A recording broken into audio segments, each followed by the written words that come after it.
Hey everyone, and welcome to the Why channel. Before we jump into today's topic, you know the drill. Make sure you subscribe to the channel, hit that notification bell, and please smash the like button. It really helps us out. Okay, so if you're anything like me, you've probably noticed that as the years go by, the world gets just a little bit blurrier, right? Suddenly, reading glasses are everywhere. It's just a normal part of being human. But it gets you thinking, what about our animal friends? Do they go through the same thing? Let's dive in. So, here's the big question. Do animals' eyes weaken just like ours do? I mean, do they eventually struggle to read the, fine print on their favorite chew toy? Well, the answer is way more complex, and honestly, a lot more fascinating than you might think. And you're going to want to stick around because, yes, this story does involve a dog who actually needed his own pair of glasses. Alright, so first things first, yes, animals absolutely experience age-related changes to their vision. But, and this is a big but, the timeline is totally different depending on the species. Take dogs, for instance. You might not see any symptoms pop up until they're over 10 years old. But cats? Oh, they're the real late bloomers here. Vision issues for them often hold off until they're well into their teens. So, what's really going on inside an aging animal's eye? Let's take a closer look at the actual biology.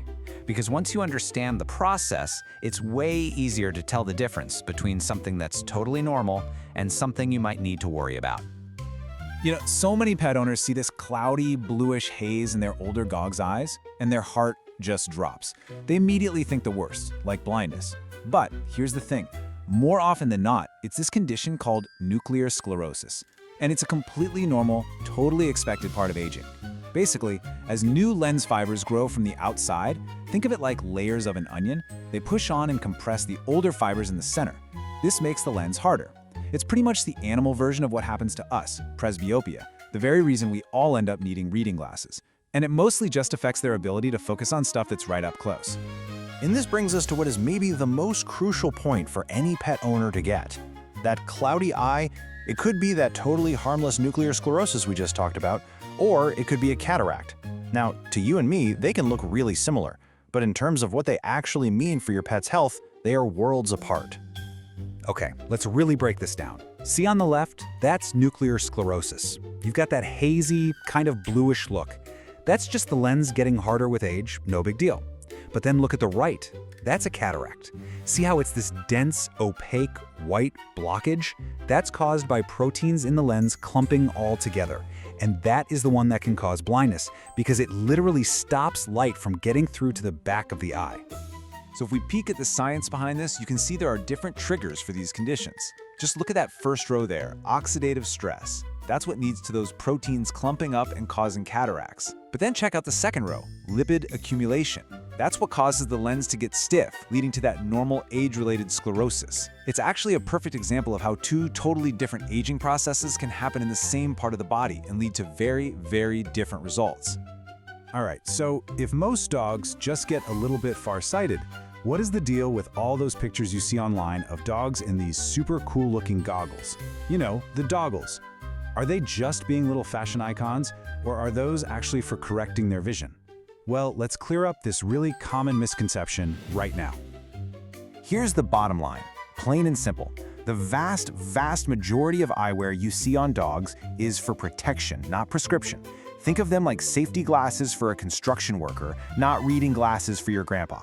Now, have a few dogs been fitted for actual prescription lenses? Yes, and we are about to get to an absolutely remarkable case in just a minute, but it is so incredibly rare.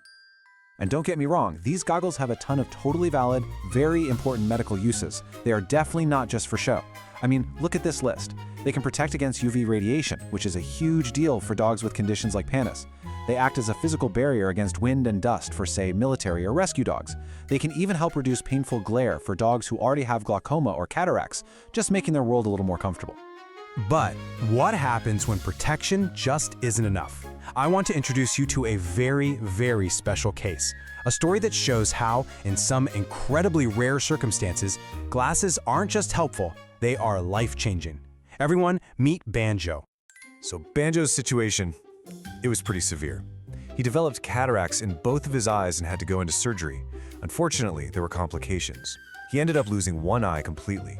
And in his other eye, his one good eye, the little capsule that holds the lens was just too fragile for a new implant. This left him with a condition called aphic, which basically means he was left with no lens at all in his only seeing eye. Just try to imagine what his world was like. A completely blurry, confusing mess. This quote from the actual case report really paints a picture of how much he was struggling. He was bumping into walls, walking with what they called trepidation. He was scared to move around in his own home. His quality of life had just plummeted. So, to fix this, his veterinary team did something pretty extraordinary. They figured out his exact refractive error, and they prescribed, get this, a +19 diopter lens, a +19. Now, to put that into perspective for you, a really strong human prescription might be a +4, maybe a +5. This was an unbelievably powerful lens, and they had it custom fitted into a pair of goggles just for him. And the result? It was immediate. It was profound. With his new glasses on, Banjo could see again. He started walking with more confidence. He could navigate around obstacles. His owner reported a, quote, tremendous improvement and said he could even recognize things far away again. His entire world, which had been this scary blur, just snapped back into focus. Now, Banjo's story is absolutely incredible, but we have to remember it is the exception, not the rule. The vast majority of animals with failing sight, they don't get glasses. So how on earth do they manage? Well, they adapt, and they do it by using a whole toolkit of other senses that are frankly way more powerful than ours. You see, animals are absolute masters of sensory compensation. Their brains literally rewire themselves. It's a process called neuroplasticity to lean more heavily on their amazing sense of smell, their sharp hearing, and their sense of touch, like through their whiskers. This is exactly why it's so important not to rearrange the furniture if you have a blind pet. They build this incredibly detailed mental map of your home, and you can even help them. Things like using consistent scent cues, say a tiny drop of lavender oil on their bed, can give them reliable landmarks to navigate their world. And for those cases when adaptation just isn't enough, well, modern veterinary medicine is out there performing what you can only call miracles. Cataract surgery isn't just for dogs and cats anymore. It's become a total game changer for zoo animals too, where, clear vision is absolutely essential for their well-being. I mean, there are these incredible reports of surgeons restoring sight to animals you'd never expect. Tiny monkeys, kangaroos, even a wolverine. It gives these creatures a whole new lease on life and just massively improves their welfare. So, when it all comes down to it, your dog or cat probably isn't going to be asking for a pair of bifocals anytime soon. That cloudiness you might see in their eyes, it's most likely just a normal, harmless part of getting older. And even if it does turn out to be something more serious, we've seen there are some remarkable surgical options out there. But really, the biggest takeaway here is just the incredible built-in resilience of the animal kingdom.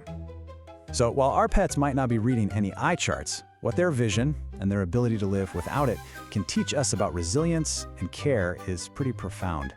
It really makes you think, doesn't it? Thank you so much for watching. Don't forget to subscribe to Why, ring that bell, like the video, and please share this video with all your animal-loving friends. We'll see you next time.